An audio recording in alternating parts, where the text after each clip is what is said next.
What if I told you the greatest invention in money wasn't created by a bank, a government, or a billionaire investor, but by an anonymous figure on the internet?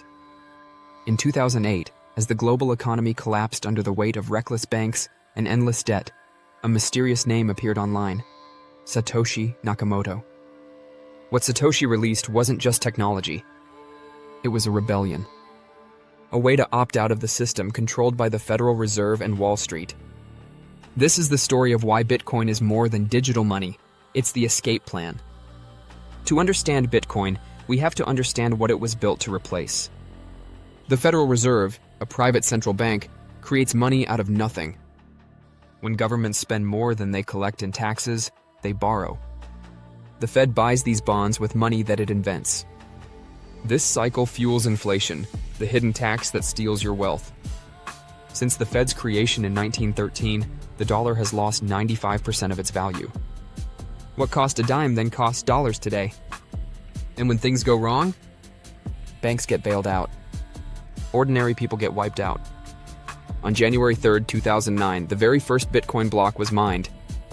Embedded inside was a hidden message: Chancellor on brink of second bailout for banks. It was a headline from the Times newspaper that day.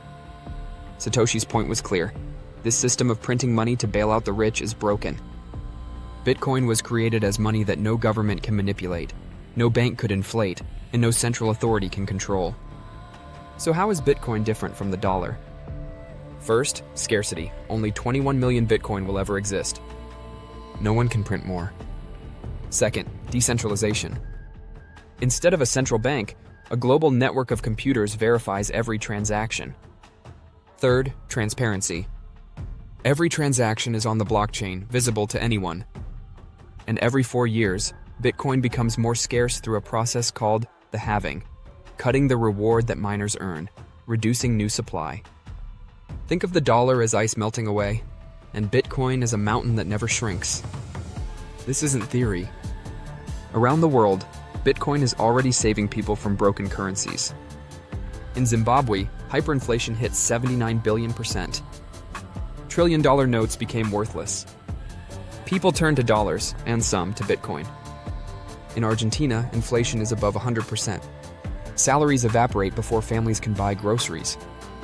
More and more Argentinians are moving savings into Bitcoin and stablecoins. In 2021, El Salvador made Bitcoin legal tender. For some, it's controversial. But for many, it's hope, a chance to break free from the IMF and the dollar's leash. Central banks fear crypto because they can't print it. Governments fear crypto because they can't control it. Banks fear crypto because it cuts them out of the middle. That's why the system attacks it with bans, regulations, and scare stories. But here's the truth. Bitcoin has been around over 15 years, and every time they declare it dead, it comes back stronger.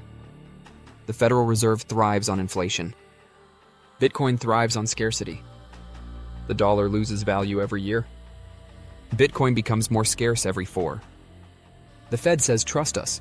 Blockchain says don't trust, verify. It's not just two currencies.